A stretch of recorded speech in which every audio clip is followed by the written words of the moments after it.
Good morning, teacher. Good morning.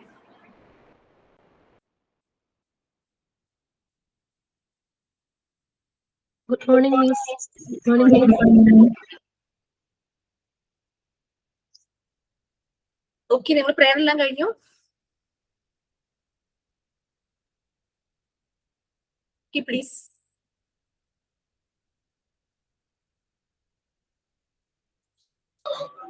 Teacher, prayer. Make me a servant, humble and meek. Lord, let me lift up those who are weak, and make the prayer of my heart always be. Make me a servant, make me a servant today. Even though you were in the form of God, you took the form of a slave, and you touched me mouth and appointed me. So God excited your name. Make me a servant, humble and meek. Lord, let me lift up those who are weak, and make the prayer of my heart always be. Make me a servant, make me a servant today. Teacher, thought of the day. The best preparation for tomorrow is doing your best today. Thank you. Sign in. Sign in. ആളെടുക്കും. Jeena പറയുവാണോ? സബിന് ചെയ്യുകയും ചെയ്തു. Okay. ഒരു സ്റ്റോറിയാണ്, വാക്കും പ്രവൃത്തിയും. ഒരു കുറുക്കിനെ വേട്ടക്കാർ പിടികൂടാൻ ഓടിക്കുകയായിരുന്നു. ഓടിത്തളർന്ന കുറുക്കൻ ഒരു മരം വെട്ടുകാരനെ അഭയം പ്രാപിച്ചു. അങ്ങ് എന്നെ രക്ഷിക്കണം, വേട്ടക്കാർ എന്നെ പിടികൂടാൻ പിറകെ വരികയാണ്. കുറുക്കൻ അപേക്ഷിച്ചു. നീ എന്റെ കുടിൽ കയറി ഒളിച്ചോളൂ, മരം വെട്ടുകാരൻ പറഞ്ഞു. കുറുക്കൻ കുടിൽ കയറി ഒളിച്ചിരിപ്പായി. തൊട്ടുപിറകെ വേട്ടക്കാർ അവിടെ എത്തി. അവർ മരം വെട്ടുകാരനോട് ചോദിച്ചു, ഇതുവഴി ഒരു കുറുക്കൻ ഓടിപ്പോകുന്നത് കണ്ടോ? മരം വെട്ടുകാരന് കുറുക്കനെ വേട്ടക്കാർക്ക് കാട്ടിക്കൊടുക്കണമെന്ന് തോന്നലുണ്ടായി. കാരണം കുറുക്കനെ കൊണ്ട് ഉപദ്രവമല്ലാത്ത ഗുണമൊന്നുമില്ലല്ലോ. പക്ഷെ കുറുക്കന് അഭയം കൊടുത്തിരിക്കുന്നത് കൊണ്ട് അവനെ പിടികൂടാൻ നേരിട്ട് സഹായിക്കുന്നത് ശരിയല്ല എന്ന വിചാരവും അയാൾക്കുണ്ടായി. അതുകൊണ്ട് മരം വെട്ടുകാരൻ തന്റെ കുടിലിലേക്ക് കൈ ചൂണ്ടിക്കൊണ്ട് പറഞ്ഞു, ഇതുവഴിയൊന്നും ഒരു കുറുക്കൻ പോകുന്നത് ഞാൻ കണ്ടില്ലല്ലോ. ഉറപ്പാണല്ലോ? വേട്ടക്കാർ വീണ്ടും ചോദിച്ചു. അതെ. അപ്പോഴും മരം വെട്ടുകാരൻ തന്റെ കുടിലിന് നേരെ വിരൽ ചൂണ്ടുന്നുണ്ടായിരുന്നു. വേട്ടക്കാർക്ക് മരം വെട്ടുകാരൻ ഉദ്ദേശിച്ചത് എന്താണെന്ന് മനസ്സിലായില്ല. എന്നാൽ അതെല്ലാം കണ്ടുകൊണ്ടിരുന്ന കുറുക്കന് മരം വെട്ടുകാരന്റെ മനസ്സിലിരിപ്പ് പിടികിട്ടി. വേട്ടക്കാർ പോയതും കുറുക്കൻ കുടിലിൽ നിന്ന് പുറത്തിറങ്ങി ഒറ്റയോട്ടം. കുറുക്ക, ഇതാണോ നിന്റെ മര്യാദ? അഭയം തന്നെ എന്നോട് ഒരു നന്ദി വാക്കുപോലും പറയാതെ പോകുന്നത് ശരിയാണോ? മരം വെട്ടുകാരൻ ചോദിച്ചു. നിങ്ങളുടെ നാവും വിരലും ഒന്നുപോലെ എന്നെ രക്ഷിക്കാൻ ശ്രമിച്ചിരുന്നെങ്കിൽ തീർച്ചയായും ഞാൻ നിങ്ങളോട് നന്ദി പറഞ്ഞിട്ട് മാത്രമേ പോകുമായിരുന്നുള്ളൂ. തിരിഞ്ഞു നിന്ന് ഇങ്ങനെ പറഞ്ഞിട്ട് കുറുക്കൻ പാഞ്ഞുപോയി. Thank you.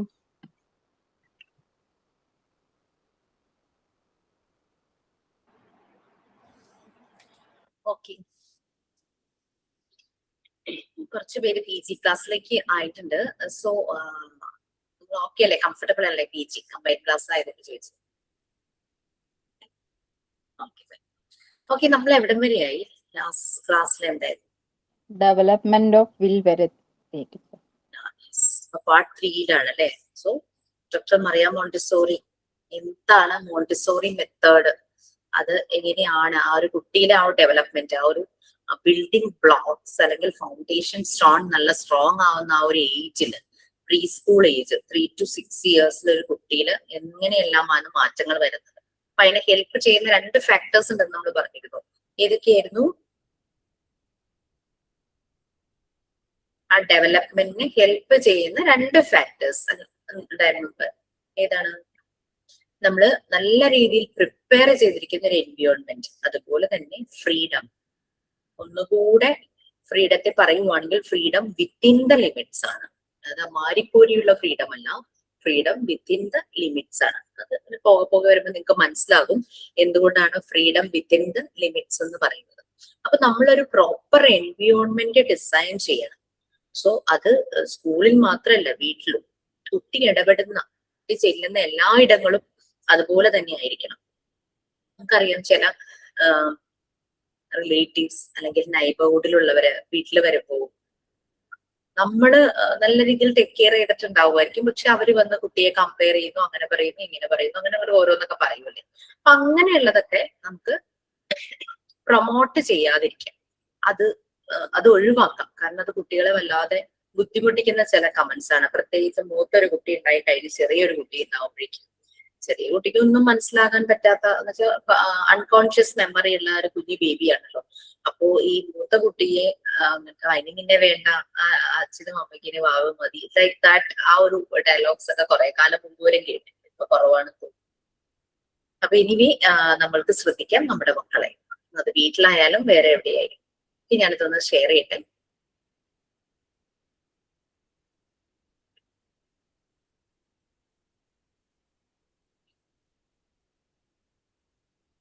ഞാനൊരു അസൈൻമെന്റിന്റെ കാര്യം ഓർപ്പിക്കണം എന്ന് പറഞ്ഞിരുന്നു അല്ലെ. പാർട്ട് 4 നിങ്ങൾക്ക് സ്റ്റാർട്ട് ചെയ്തോ? എന്തുവാ ടീച്ചർ? ഒരു അസൈൻമെന്റ് 10 ക്വസ്റ്റ്യന്റെ ഒരു അസൈൻമെന്റ് തന്നിരുന്നോ?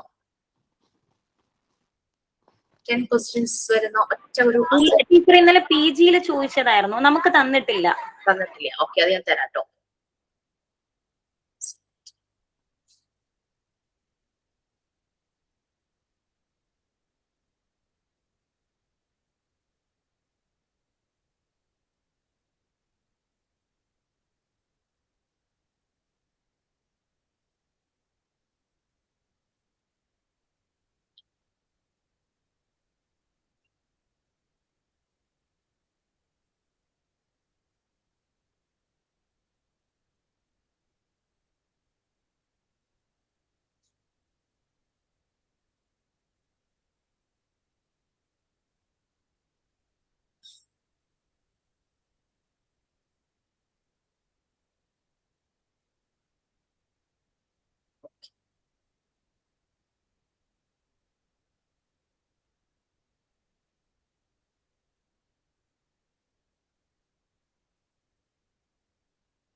ഞാൻ അസൈൻമെന്റ് ഡീറ്റെയിൽസ് ഫസ്റ്റ് ഒന്ന് പറയാം. എന്റെ അസൈൻമെന്റ് ബുക്ക് ഒന്ന് എടുത്തോട്ടെ. ഫസ്റ്റ് ക്വസ്റ്റ്യൻ നിങ്ങളൊന്ന് വായിച്ചു നോക്കിക്കോ. ഒന്ന് എടുക്കട്ടെ. Read minimum 3 books relating with school organization and school management and write your reviews about those books. Okay, ഇത് ഓടിപ്പോയിട്ട് ബുക്സ് ഒന്നും വാങ്ങേണ്ട ആവശ്യമില്ല. കാരണം നമുക്ക് അങ്ങനെ എല്ലാ ബുക്കും വാങ്ങി ചെയ്യാനുള്ള ആ ഒരു ഇത് അതിന്റെ ആവശ്യമില്ല. അപ്പൊ നിങ്ങൾ ചെയ്യേണ്ട എന്താന്ന് വെച്ച് കഴിഞ്ഞാല് ആ കണ്ടന്റ് ഉണ്ടല്ലോ, ആ ഒരു ടോപ്പിക് റിലേറ്റഡ്. ഇപ്പോ നേരത്തെ ഞങ്ങളൊക്കെ സമയത്ത് ഗൂഗിളിൽ സെർച്ച് ചെയ്യായിരുന്നു. ഇപ്പൊ ഈ ടൂൾസ് അവൈലബിൾ ആണല്ലേ. നിങ്ങൾ നല്ല രീതിയിൽ പ്രോംപ്റ്റ് കൊടുത്തു കഴിഞ്ഞാൽ നല്ല ബുക്കിന്റെ കണ്ടന്റ്സ് കിട്ടും. ബുക്കിന്റെ ഓതർ ഏതാന്ന് നോക്കണം. അപ്പൊ ഞാൻ ചെയ്ത മെത്തേഡ് ഞാൻ പറയാം. ഗൂഗിളില് നമ്മൾ ഓൺലൈനായിട്ട് ബുക്ക് വാങ്ങുമ്പോൾ അവരെങ്ങനെയാന്ന് വെച്ച് കഴിഞ്ഞാൽ അതിന്റെ കുറച്ച് ഭാഗം നമ്മൾക്ക് വായിക്കാനായിട്ട്, ഫ്രീ ആയിട്ട് വായിക്കാനായിട്ട് തരും. ഇത് നമുക്ക് ഇഷ്ടപ്പെടുവാണെങ്കിൽ നമുക്കത് പർച്ചേസ് ചെയ്യാം. ആ ഒരു രീതിയിലാണ് ഓൺലൈൻ ബുക്സിന്റെ രീതി. നമുക്ക് ആ മെത്തേഡ് തന്നെ യൂസ് ചെയ്ത് സെർച്ച് ചെയ്ത് നോക്കും. സെർച്ച് ചെയ്ത് നോക്കുമ്പോൾ ഇത് റിലേറ്റഡ് ആയിട്ടുള്ള ബുക്സ് കിട്ടുകയും ചെയ്യും. അതിന്റെ ഒരു ചെറിയ കണ്ടന്റ് ബ്രീഫ് ചെയ്തിട്ടുണ്ടാകും. അത് കൂടാതെ ഈ ബുക്സ് വായിച്ച ആളുകൾ താഴെ കമന്റ് ചെയ്തിട്ടുണ്ടാവും, റിവ്യൂസ് ഒക്കെ. അപ്പൊ അതിൽ നിന്നും നമുക്ക് ആ ബുക്കിന്റെ കണ്ടന്റ് കുറച്ച് കിട്ടും. ഇതെല്ലാം കൂടെ നമ്മൾ വായിച്ച് മനസ്സിലാക്കിയിട്ട് ചെറിയൊരു ബ്രീഫിംഗ് ആ ബുക്കിനെ കുറിച്ച്, ആ ബുക്കിന്റെ റിവ്യൂ. അല്ലാതെ നമ്മൾ അതിന് വേണ്ടിയിട്ട് ബുക്സ് വാങ്ങുന്നില്ല കേട്ടോ. ഞാൻ എന്റെ അസൈൻമെന്റ് ബുക്ക് ഒന്ന് എടുത്തോട്ടെ. 1 സെക്കൻഡ്.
സോറി, ബുക്ക് ഞാൻ മോളിവിടെ ഇന്നലെ കഴിഞ്ഞ ദിവസം എല്ലാം ബുക്കൊക്കെ അടുക്കി വെക്കുന്നുണ്ടായിരുന്നു. മോൾ എവിടെ വെച്ചു എന്ന് എനിക്കറിയില്ല.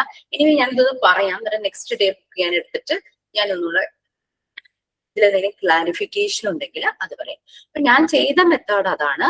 അങ്ങനെ എനിക്ക് 3 ബുക്സ് കിട്ടി. ആ ബുക്കില് ഒരു സ്കൂൾ, അതായത് ഒരു സ്കൂളിൽ സ്റ്റാർട്ട് ചെയ്യാൻ പോകുന്നവർക്ക് നല്ലൊരു റെഫറൻസ് എന്ന രീതിയിലായിരുന്നു 3 ബുക്കുകളും. പിന്നെ അതുപോലെ തന്നെ സ്കൂളിലെ മാനേജ്മെന്റ്, ആ സ്കൂളിലെ പല കാര്യങ്ങളുടെ ഇമ്പോർട്ടൻസ്, ടീച്ചേഴ്സിന്റെ ഇമ്പോർട്ടൻസ്, HMന്റെ ഇമ്പോർട്ടൻസ്, ഡിസിപ്ലിന്റെ ഇമ്പോർട്ടൻസ്. ഒരു ബുക്കിൽ യോഗയെ കുറിച്ച് വളരെയധികം എൻഹാൻസ് ചെയ്ത് പറഞ്ഞിട്ടുണ്ടായിരുന്നു. കുട്ടികൾക്ക് ഫിസിക്കൽ എഡ്യൂക്കേഷൻ കൊടുക്കേണ്ടതിന്റെ ആവശ്യകത, അങ്ങനത്തെ കാര്യങ്ങളെല്ലാം പറഞ്ഞിട്ടുണ്ടായിരുന്നു. ഓക്കെ, ഞാൻ നെക്സ്റ്റ് ക്ലാസ്സിൽ അത് പറയാട്ടോ, ഞാൻ എടുത്തു വയ്ക്കാം. ഇനി next meet models of time tables. ഇത് ഭയങ്കര കൺഫ്യൂഷൻ ഉണ്ടാക്കിയിട്ടുണ്ട് ചില ബാച്ചുകളിൽ. നമുക്ക് എത്ര ടൈം ടേബിൾ ഉണ്ടാകും ഒരു സ്കൂളില്? മെയിൻ ആയിട്ട് സ്റ്റുഡൻസ് ടൈം ടേബിള്, പിന്നെ ടീച്ചേഴ്സ് ടൈം ടേബിള് ഉണ്ടാക്കും. ഇത് രണ്ടേ ഉള്ളോ? എനിക്കറിയാവുന്ന ഇത് രണ്ടേ ഉള്ളൂ മിസ്സേ. ഓക്കെ. സ്റ്റുഡൻസ് ടൈം ടേബിൾ എന്ന് പറഞ്ഞു കഴിഞ്ഞാൽ നമുക്ക് കുറെ കൂടെ ഫെമിലിയർ ആണ്. നമ്മൾ പഠിച്ചിരുന്ന സമയത്ത് നമുക്കൊരു ടൈം ടേബിൾ ഉണ്ടായിരുന്നു. ഓരോ ദിവസവും ഓരോ പീരീഡ് ഏത് സബ്ജക്ട് ആണെന്നുള്ളത്. ഞാൻ എഞ്ചിനീയറിംഗിനൊക്കെ പഠിക്കുമ്പോൾ ഞങ്ങൾക്ക് സബ്ജക്റ്റിന്റെ കൂടെ അതിന്റെ ബ്രാക്കറ്റിൽ ഏത് ടീച്ചർ ആണെന്ന് കൂടെ ഉണ്ടായിരുന്നു. ഞങ്ങൾക്ക് ചില പേപ്പേഴ്സ് ഒക്കെ 2 ആയിട്ട് ഡിവൈഡ് ചെയ്ത് 2 പാർട്ടായിട്ട് എടുക്കുന്നത്. അപ്പൊ ഒരു പാർട്ട് ഒരു സർ ആണെങ്കിൽ ഒരു പാർട്ട് വേറെ ടീച്ചർ, ആ ഒരു രീതിയിലായിരുന്നു. ഇനി ടീച്ചേഴ്സ് ടൈം ടേബിൾ എങ്ങനെയായിരിക്കും? ക്ലാസ് ടീച്ചറായിട്ട് വർക്ക് ചെയ്യുന്നവരുണ്ടാവും, വർക്ക് ചെയ്തവരുണ്ടാവും, അവർക്കറിയാൻ പറ്റും ടീച്ചേഴ്സ് ടൈം ടേബിൾ എങ്ങനെയായിരിക്കും.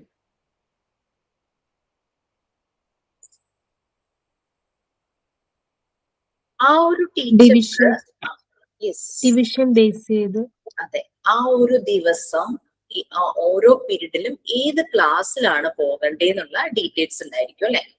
ആ ഒരു രീതിയിലായിരിക്കും ടീച്ചേഴ്സിന്റെ ടൈം ടേബിൾ വരിക. നമുക്ക് മൂന്നാമതൊരു ടൈം ടേബിളും കൂടി ഉണ്ട്, പ്രിൻസിപ്പൽസ് ടൈം ടേബിൾ. അതെങ്ങനെയായിരിക്കും?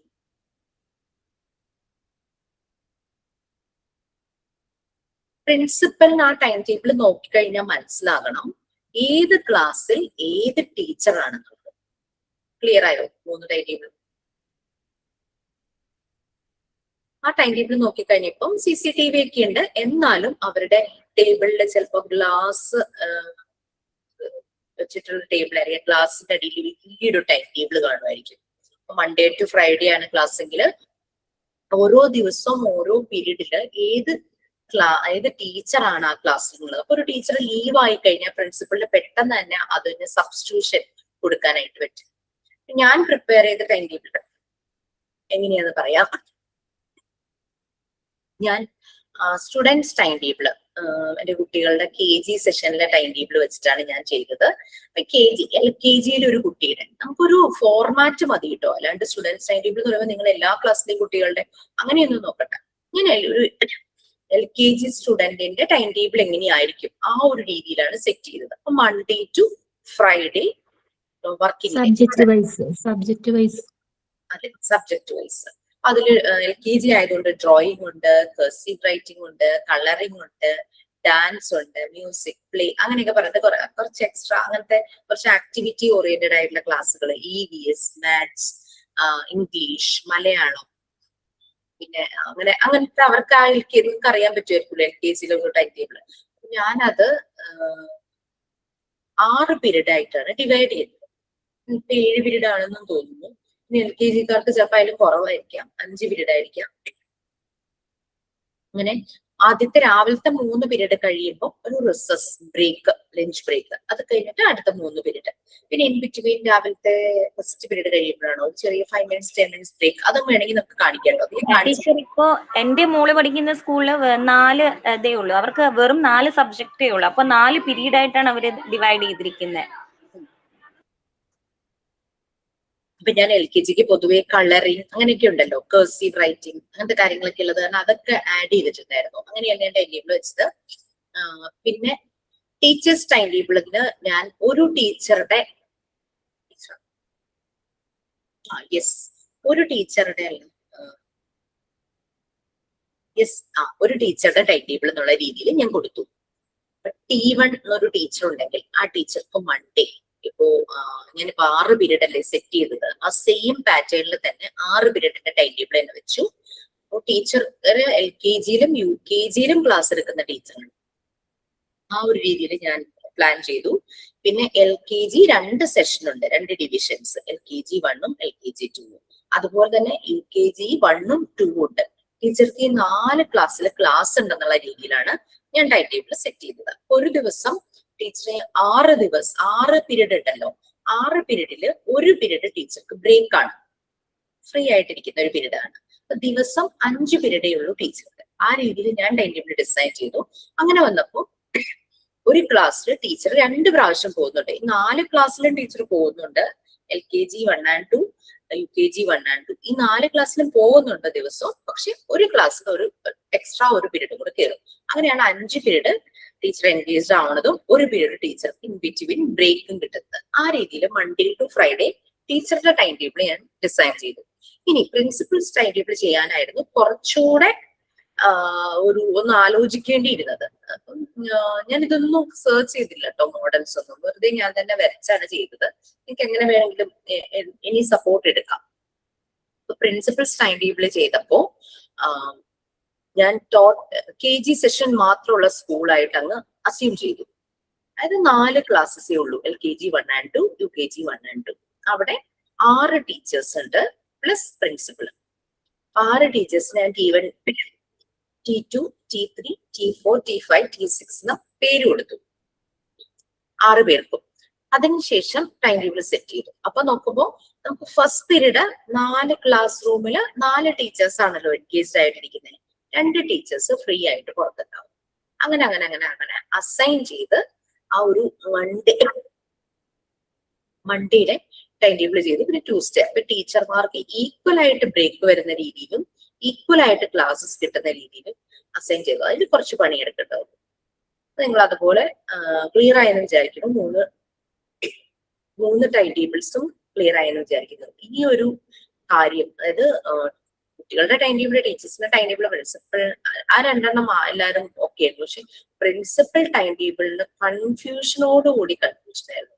ഒരു കുട്ടി വല്ലാതെ എന്നോട് സമർപ്പിച്ചു ഒരു ബാച്ചിലെ.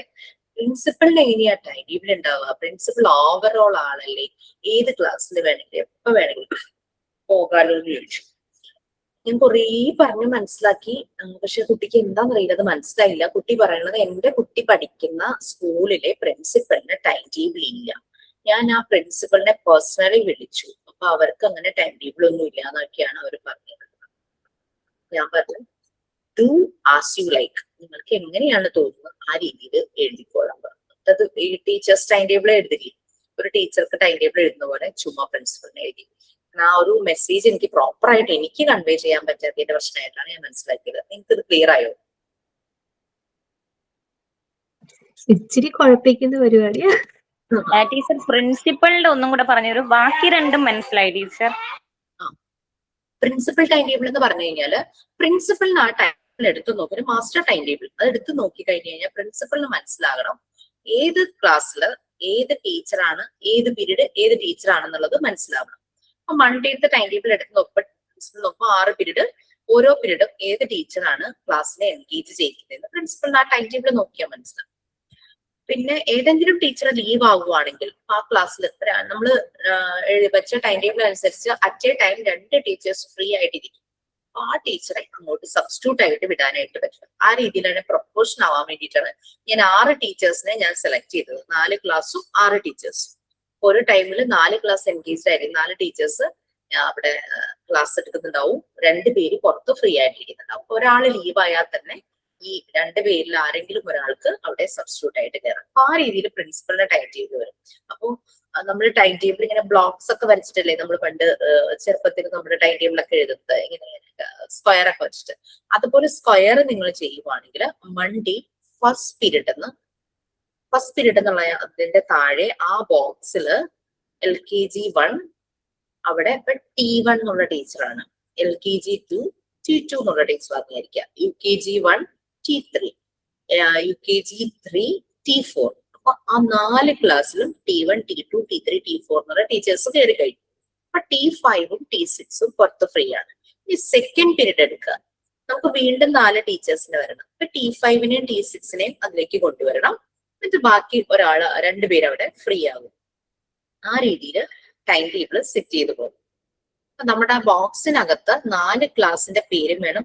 ഫുൾ കുറേ വാരി വലിച്ച് എഴുതണ്ടാത്തോണ്ടാണ് ഞാൻ ഇങ്ങനെ T1, T2, T3, T4, T6 ടീച്ചേഴ്സിന് പേര് കൊടുത്തത്. LKG 1 നിങ്ങൾക്ക് അത്രയും എഴുതണമെങ്കിൽ L1, L2, U1, U2 എന്ന് കൊടുക്കാം. അങ്ങനെ 4 ക്ലാസ് അത്ര വെച്ചിട്ടാണ് ഞാൻ ടീച്ചേഴ്സിന്റെ ടൈം ടേബിളും പ്രിൻസിപ്പളിന്റെ ടൈം ടേബിളും ഒക്കെ ചെയ്തത്. മിസ്സേ, നമുക്ക് ഇപ്പൊ ഈ LKG ക്ലാസ്സിലായാലും ഫസ്റ്റ് പീരീഡ് എപ്പോഴും ക്ലാസ് ടീച്ചേഴ്സ് ആയിരിക്കത്തില്ലേ എല്ലാ? അപ്പം ആ രീതി ചിലപ്പോ ആ ടീച്ചർ തന്നെയായിരിക്കും അവരെ ഫുൾ പഠിപ്പിക്കുന്നത്. അങ്ങനെ ആയിരിക്കാം. ഞാൻ ഇങ്ങനെ എന്റെ മോക്കൊക്കെ അങ്ങനെ 2-3 സബ്ജക്ട് നമ്മുടെ മോള് പഠിക്കുന്ന സ്കൂളിൽ എല്ലാം ഒരു ടീച്ചറാ പഠിപ്പിക്കുന്നത്. 4 സബ്ജക്റ്റേ ഉള്ളൂ. CBSE സ്കൂളാണ്. നിങ്ങൾക്ക് എത്ര ടീച്ചർ വേണമെന്ന് നിങ്ങൾ ഡിസൈഡ് ചെയ്യുക. എന്നിട്ട് ടൈം ടേബിൾ കിട്ടും.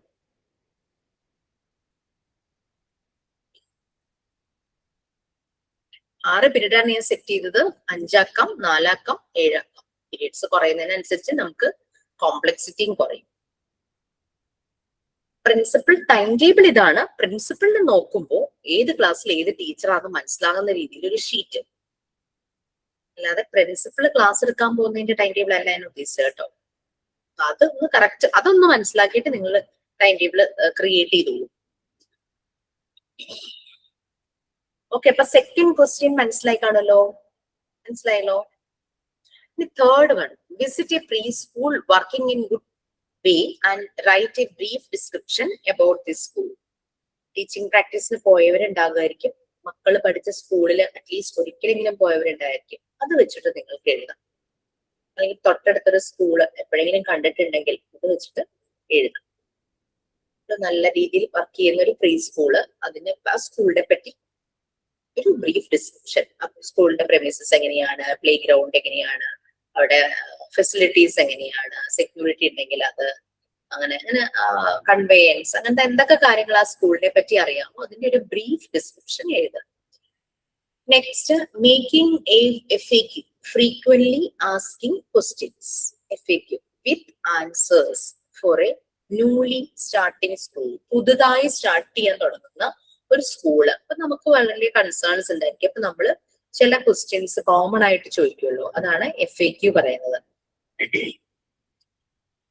അല്ലെങ്കിൽ നമ്മളിപ്പോ ആ ഒരു പുതിയ സ്കൂളിലേക്ക് നമ്മുടെ കുട്ടിയെ അഡ്മിഷന് വേണ്ടിയിട്ട് വിചാരിക്കുകയാണ്. അപ്പൊ നമുക്ക് കുറേ ഡൗട്ട്സ് ഉണ്ടാവും. അതായത് നിങ്ങളുടെ ഫീസ് എത്രയാണ്, സ്കൂൾ ടൈം എങ്ങനെയാണ്, കൺവേയൻസ് ഉണ്ടോ, യൂണിഫോം ഉണ്ടോ, ഉണ്ടെങ്കിൽ പ്രൊവൈഡ് ചെയ്യൂ, ബുക്സ് എങ്ങനെയാണ്, നിങ്ങൾ തന്നെ പ്രൊവൈഡ് ചെയ്യൂ, കുട്ടി സ്കൂളിലേക്ക് എന്തെല്ലാം കൊണ്ടുവരണം, അങ്ങനെയുള്ള പല പല ക്വസ്റ്റ്യൻസ് നമുക്ക് ഉണ്ടാവില്ലേ.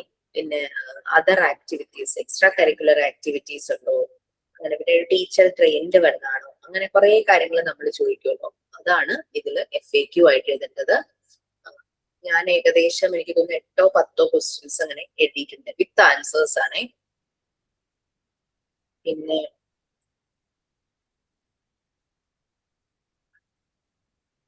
write about good preschool teachers and finding out their qualities. Minimum 3 persons. നിങ്ങൾക്ക് എത്ര പേരെ വേണമെങ്കിലും എഴുതാം.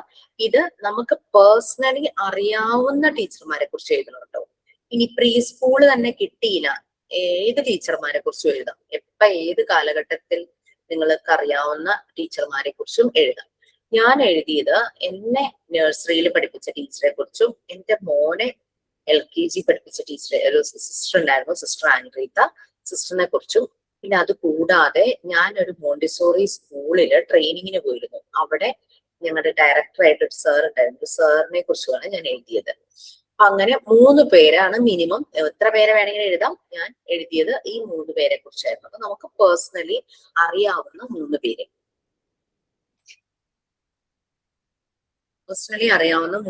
കുറിച്ചാണ് എഴുതേണ്ടത്. ക്ലിയർ ആയത്? ഇനി പ്രീ സ്കൂൾ ടീച്ചറെ തന്നെ അങ്ങനെ ഓർമ്മയില്ല, അല്ലാതെ എന്നെ പഠിപ്പിച്ച പല പല ക്ലാസ്സുകളിൽ പഠിപ്പിച്ച ടീച്ചറെയാണ് ഓർമ്മയെങ്കിൽ അങ്ങനെ അവരെ കുറിച്ചും എഴുതാം. പിന്നെ write about the qualities of a pre school teacher. ഒരു പ്രീ സ്കൂൾ ടീച്ചറിന്റെ ക്വാളിറ്റീസിനെ കുറിച്ച് എഴുതാനാണ്. അത് ഇതൊക്കെ നമുക്ക് ഇങ്ങനെ ഉള്ളിൽ നിന്ന് വരണം കേട്ടോ. കാരണം അതൊന്നും ഞാൻ ഇതൊന്നും ഗൂഗിൾ ചെയ്തിട്ട് എഴുതിയതല്ല. ഇങ്ങനെ മനസ്സിലിങ്ങനെ തോന്നി വരും. നമ്മൾ ആ ഒരു ഇത് പഠിക്കുമ്പോൾ ഒരു പ്രീ സ്കൂൾ ടീച്ചർ എങ്ങനെയായിരിക്കണം, അല്ലെങ്കിൽ നമ്മൾ ടീച്ചിങ് പ്രാക്ടീസിന് പോയപ്പോൾ, അല്ലെങ്കിൽ നമ്മൾ കണ്ടിട്ടുള്ള ചെറിയ കുട്ടികളെ പഠിക്കുന്ന ടീച്ചേഴ്സ് ഒക്കെ കാണുമ്പോൾ നമുക്ക് മനസ്സിലാവും എന്തൊക്കെ ക്വാളിറ്റീസ് വേണം. നെക്സ്റ്റ് 7ാമത്തത് biographies of world known best teachers. Give the brief description with their pictures. 5 പേരെ കുറിച്ചാണ് വേൾഡ് ഫേമസ് ആയിട്ടുള്ള സെലിബ്രിറ്റികളായിട്ടുള്ള ടീച്ചേഴ്സിനെ കുറിച്ച് എഴുതാനായിട്ട്. ഞാൻ 10 പേരെ എഴുതിയിരുന്നു. പിന്നെ നിങ്ങൾ 5 പേരെ കുറിച്ച് എഴുതുമ്പോൾ അതിലൊരാള് ഡോക്ടർ മോണ്ടിസോറി ആയിരിക്കണം, ഡോക്ടർ മറിയ മോണ്ടിസോറി ആയിരിക്കണം. ബാക്കി 4 പേരെ നിങ്ങൾക്ക് തീരുമാനിക്കും. ഞാൻ sir Isaac Newton, doctor Maria Montessori, പിന്നെ September 5 നമ്മള് ടീച്ചേഴ്സ് ഡേ ആയിട്ട് ആഘോഷിക്കുന്നുണ്ടല്ലേ, അതാരുടെ ബർത്ത്ഡേ ആണ്, അദ്ദേഹത്തെ കുറിച്ച് എഴുതി. ഡോക്ടർ എസ് രാധാകൃഷ്ണൻ, പിന്നെ കുറെ കൂടെ പഴയ കാലഘട്ടങ്ങളിലെ ടീച്ചർമാര് സോക്രട്ടീസ്, കൺഫ്യൂഷ്യസ്, ബ്രിലിൻഡി, പിന്നെ ഒരു ബെസ്റ്റ് ടീച്ചർ ഉണ്ടായിരുന്നു, ഒരു കുട്ടിയുടെ കൈ പിടിച്ചുയർത്തിയ അനീസ് ഇലവൻ, നമ്മുടെ ഹെലൻ കില്ലറുടെ ടീച്ചർ. അങ്ങനെ ഞാൻ 10 പേരെ കുറിച്ച് എഴുതിയിട്ടുണ്ടായിരുന്നു. പിന്നെ ആൽബർട്ട് ഐൻസ്റ്റീൻ, അങ്ങനെ ഏകദേശം 10 പേരെ കുറിച്ച് ഞാൻ എഴുതിയിട്ടുണ്ടായിരുന്നു. നിങ്ങളോട് 5 പറഞ്ഞിട്ടുള്ളൂ, മിനിമം ആണ്, എത്ര വേണമെങ്കിലും എഴുതും. ഇത് ഒറ്റ അസൈൻമെന്റ് ആയിട്ട് എഴുതണം. ഞാൻ ഇതൊരു ഒറ്റ നോട്ട്ബുക്കിലാണ് കേട്ടോ എഴുതിയത്. സാധാരണ PG-കാർക്ക് കൊടുക്കുന്ന അസൈൻമെന്റ് ആണ്, പക്ഷെ ഇതിന്റെ ഒരു നല്ലൊരു അസൈൻമെന്റ് ആയതുകൊണ്ട് ഞാൻ 2 പേരെ കൊണ്ടും എഴുതിക്കാറുണ്ട്. 2 ബാച്ചുകൾ, 2 സ്ട്രീമിലുള്ളവരും ഡിപ്ലോമയും PG ഇത് ചെയ്യാം. അപ്പൊ നമ്മള് PG-ക്കും ഇത് തന്നെ മതിയല്ലോ മിസ്? മതി. ഒറ്റ അസൈൻമെന്റ് കോമൺ ആയിട്ട് ഞാൻ 2 പേർക്കും തരാം. ഞങ്ങള് PG ആയിരുന്നപ്പോ ഞങ്ങളെ കൊണ്ട് ചെയ്യിച്ചൊരു അസൈൻമെന്റ് ആണ്. ഇതിലും കൂടുതൽ ക്വസ്റ്റ്യൻസ് ഉണ്ടായിരുന്നു കേട്ടോ. യെസ്, നമ്മുടെ കയ്യിൽ ഇപ്പൊ ഒരു അസൈൻമെന്റ് ബുക്ക് ഇല്ല. അത് കൂടാതെ വേറൊരു അസൈൻമെന്റ് ബുക്ക് എടുക്കുന്ന കാര്യമാണ് പറഞ്ഞത്. ഇത് അതില് എഴുതാനായിട്ട് മാത്രം 10 ക്വസ്റ്റ്യൻസ് അതിൽ തികയും. സ്പേസ് കുറവ്. നമ്മൾ ആദ്യം കുറെ അതെ. ഒട്ടിക്കാനൊക്കെ ഉണ്ടായിരുന്നല്ലോ. അപ്പൊ ഞാനൊരു 180 പേജസ് അല്ലെങ്കിൽ 120 പേജസിന്റെ ഒരു നോർമൽ നോട്ട്ബുക്ക് ആണ് ഞാൻ വാങ്ങിച്ചത്. വലിയ നീളമുള്ള കോളേജ് നോട്ട്ബുക്ക് അല്ല, ഒരു മീഡിയം ലെങ്ത്തിൽ വരുന്ന ഒരു നോർമൽ കോളേജ് ബുക്ക് ആയിരുന്നു വാങ്ങിച്ചത്. അതിലാണ് അപ്പൊ ഞാൻ ഇത്രയും 10 ക്വസ്റ്റ്യൻ എഴുതാനും വേറൊരു ബുക്ക് എടുക്കുന്നതല്ലേ നല്ലത്? അതിനായിട്ട് അല്ലെങ്കിൽ പകുതി ഒന്നില് പകുതി അങ്ങനെ ആയി പോവില്ലേ? ആയി പോകുന്നു. ചിലപ്പോ പേജ് തീരാൻ ചാൻസ് ഉണ്ട് എഴുതിക്കൊണ്ടിരിക്കുന്ന. Next, create your own day time table. നമ്മളുടെ ഒരു ഡെയിലി റൊട്ടീൻ ഉണ്ടാവുമല്ലോ, അതിന്റെ ഒരു ടൈം ടേബിൾ ക്രിയേറ്റ് ചെയ്യാം.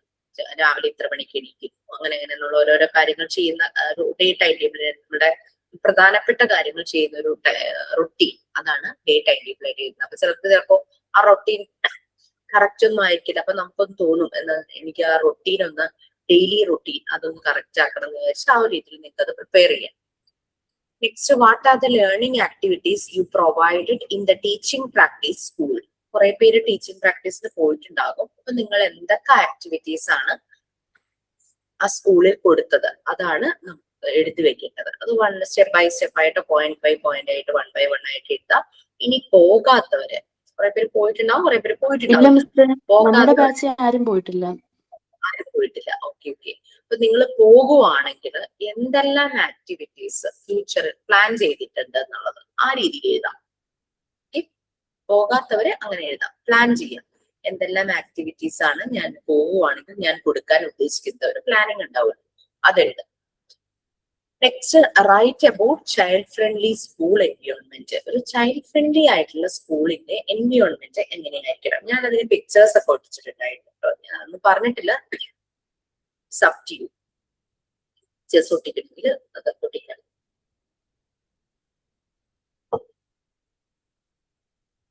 ഇത്രയാണ് ഈ അസൈൻമെന്റ്. ഞാൻ നെക്സ്റ്റ് ക്ലാസ്സിൽ എന്തായാലും ആ ബുക്ക് എടുത്തിട്ട് ഞാൻ അത് ഒന്നുകൂടെ പറഞ്ഞുതരാം കേട്ടോ.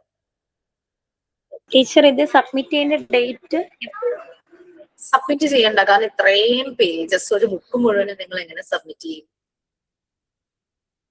സബ്മിറ്റ് ചെയ്യണ്ട, ചെയ്ത് കയ്യിൽ വെച്ചാൽ മതി. It's for you only.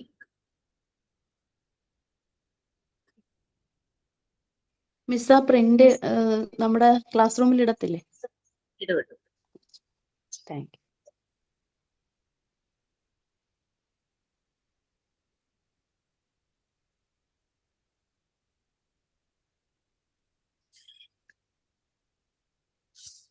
Development of will അല്ലേ നമുക്ക് ഇനി തുടങ്ങേണ്ടത്.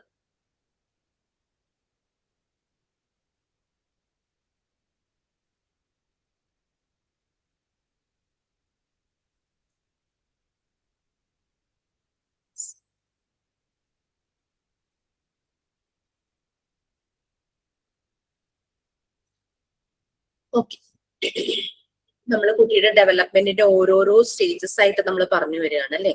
ലോ ഓഫ് വർക്ക് ആദ്യം പറഞ്ഞു, ലോ ഓഫ് ഇൻഡിപെൻഡൻസ്, അതായത് ഫ്രീഡം കൊടുക്കുമ്പോൾ കുട്ടി ഇൻഡിപെൻഡന്റ് ആയിട്ട് കാര്യങ്ങൾ ചെയ്യുന്നത്, കുട്ടിക്ക് തന്നെ ചെയ്യാൻ പറ്റുന്ന കാര്യങ്ങൾ നമ്മൾ ഒരിക്കലും നമ്മളായിട്ട് ചെയ്തു കൊടുക്കരുത്, കാരണം അത് കുട്ടിയുടെ ഡെവലപ്മെന്റിനെ തടസ്സപ്പെടുത്തും. തന്നെ ചെയ്യട്ടെ, അത് മേ ബി ടൈം എടുക്കുമായിരിക്കും, എന്നാലും അത് തന്നെ ചെയ്യട്ടെ എന്നുള്ള രീതിയിലാണ്.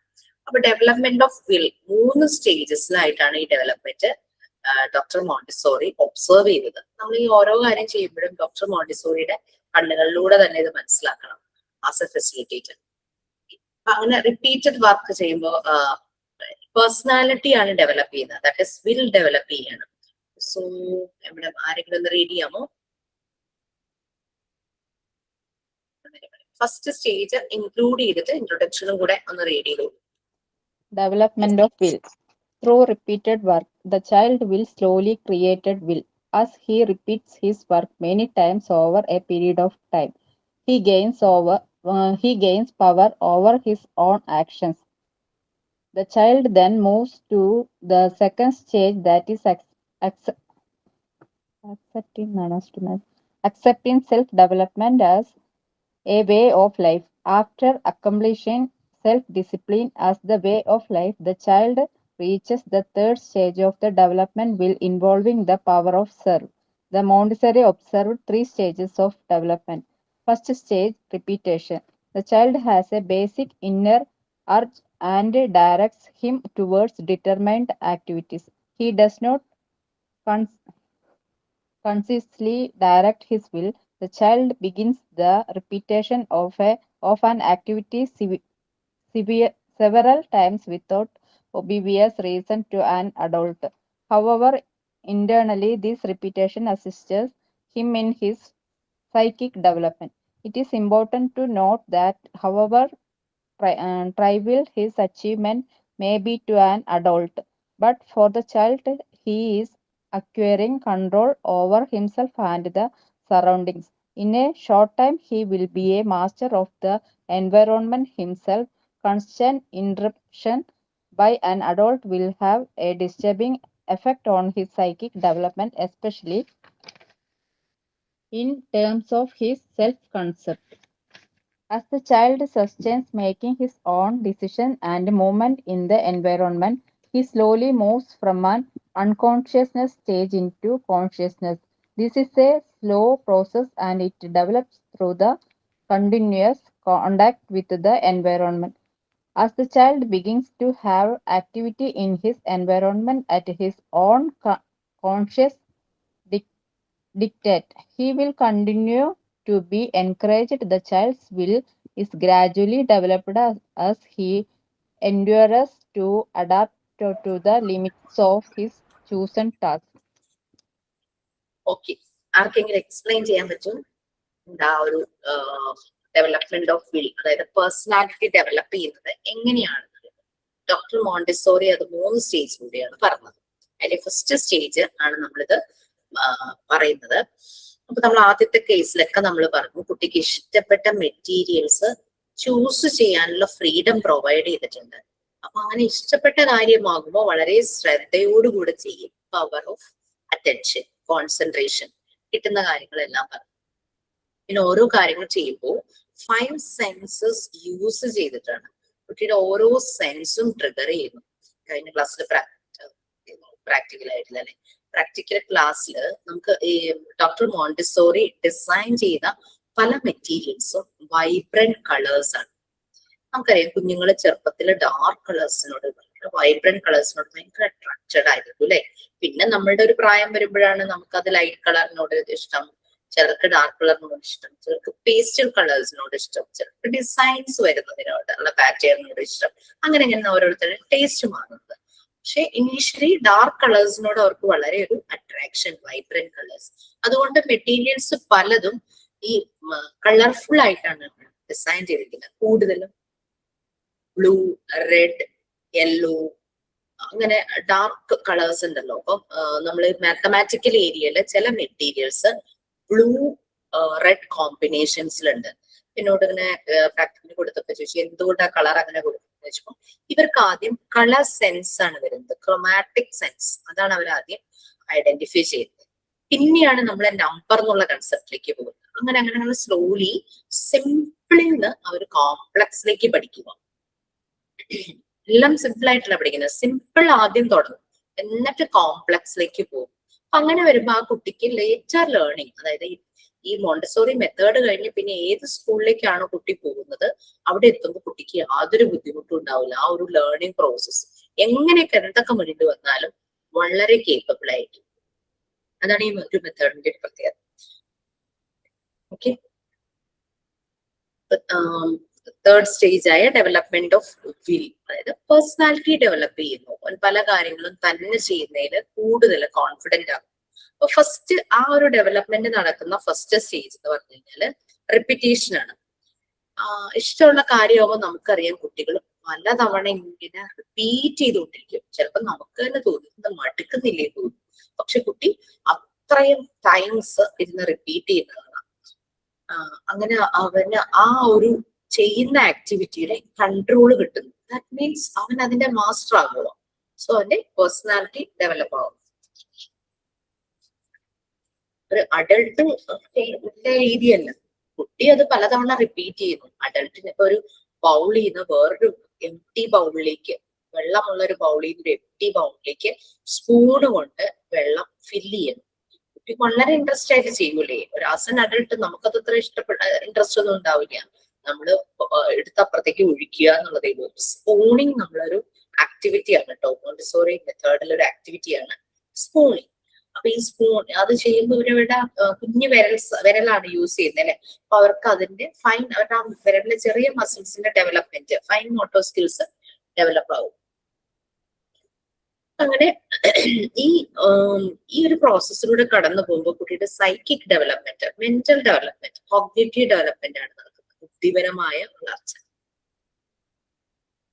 അങ്ങനെ അച്ചീവ്മെന്റ് കുട്ടി അക്കംപ്ലിഷ് ചെയ്യുന്നു. പലതും റിപ്പീറ്റ് ചെയ്തിട്ടാണ്, പ്രാക്ടീസ് മേക്സ് പെർഫെക്റ്റ് എന്ന് പറയുന്ന പോലെ റിപ്പീറ്റ് ചെയ്തിട്ടാണ് അവൻ ഒരു പക്ഷേ റിസൾട്ടിലേക്ക് എത്തുന്നത്. നമ്മൾ ഇന്ററപ്റ്റ് ചെയ്യുവാണെങ്കിൽ ഷൂവിന്റെ ലൈസ് കെട്ടുവാണ്, ആദ്യം ചെയ്യുന്നു ശരിയാവുന്നില്ല, രണ്ടാമത് കുട്ടി റിപ്പീറ്റ് ചെയ്യുക. നമ്മളെങ്ങാനും ഇന്ററപ്റ്റ് ചെയ്യണോ, കഷ്ടം കുറച്ച് നേരമായല്ലോ എന്ന് നമ്മൾ വിചാരിച്ചായിരിക്കും ചിലപ്പോൾ പോകുന്നത്. അപ്പോ പറയും ചിലപ്പോ വേണ്ട ഞാൻ ചെയ്തോളാം, അങ്ങനെ അവര് പറയില്ലേ. നമ്മൾ ഇന്ററപ്റ്റ് ചെയ്യാതിരിക്കുക. കാരണം അവൻ അതിന്റെ മാസ്റ്റർ ആകാൻ അവൻ ആ റിപ്പീറ്റേഷൻ വേണം, കണ്ടിന്യൂസ് ആയിട്ട് റിപ്പീറ്റേഷൻ വേണം. തന്നെ ചെയ്യുമ്പോൾ അവനിലെ self esteem, confidence, self concept അവനറിയാം. എങ്ങനെ ഫസ്റ്റ് ടൈം ചെയ്തു ശരിയായില്ല, സെക്കൻഡ് ടൈം ചെയ്തു ശരിയായില്ല, തേർഡ് ടൈം ചെയ്തു ശരിയായില്ല, ഫോർത്ത് ടൈം ശരിയായെന്ന് വിചാരിക്കും. അപ്പൊ പ്രീവിയസ് 3 times ചെയ്തതിൽ നിന്നും അവൻ അതിന്റെ ഒരു കൺസെപ്റ്റ് പഠിക്കുവാണ്. ഇത് ഇങ്ങനെ ചെയ്യുമ്പോഴാണ് കറക്റ്റ് ആവുന്നത് എന്നുള്ളത്. ആ ഒരു ഡെവലപ്പ് ചെയ്യാണ് സെൽഫ് കൺസെപ്റ്റ്. ഓൺ ഡിസിഷൻസ്, ആ ഒരു ഡിസിഷൻ മേക്കിംഗ് ഒക്കെ ആ കുഞ്ഞു പ്രായത്തിൽ വരികയാണ്. കാരണം തന്നെ ചെയ്യാൻ റെഡി ആണല്ലോ. ഓൺ ഡിസിഷൻസ് വരുന്നു. പിന്നെ ആ എൻവയോൺമെന്റിലൂടെ അവൻ എന്ത് ആക്ടിവിറ്റിയാണ് ചെയ്യുന്നത് അതുമായിട്ട് റിലേറ്റ് ചെയ്ത് അവൻ മൂവ് ചെയ്യുന്നു. അങ്ങനെ അവൻ അൺകോൺഷ്യസ് സ്റ്റേജിൽ നിന്നും കോൺഷ്യസ് സ്റ്റേജിലേക്ക് മാറുന്നു. അവനറിയാം ചുറ്റും നടക്കുന്ന കാര്യങ്ങളെ കുറിച്ച് അവെയർ ആകുന്നു. ആ ഒരു കാര്യങ്ങൾ ചെയ്യുമ്പോൾ, ഇങ്ങനെ എന്ത് കാര്യം റിപ്പീറ്റ് ചെയ്യുന്നു. ഓക്കെ, അപ്പൊ അങ്ങനെ ആ എൻവയോൺമെന്റിന്റെ കാര്യങ്ങളെല്ലാം അവന് പിടികിട്ടുന്നു. അങ്ങനെ അവൻ അവന്റെ ആ ഒരു ലോകത്തെ മാസ്റ്ററായി മാറുക. Second stage development of self discipline. Third stage ഉണ്ട് ഒബീഡിയൻസ്. ഇത് രണ്ടും കൂടെ ആരെങ്കിലും റീഡ് ചെയ്തു കേട്ടോ.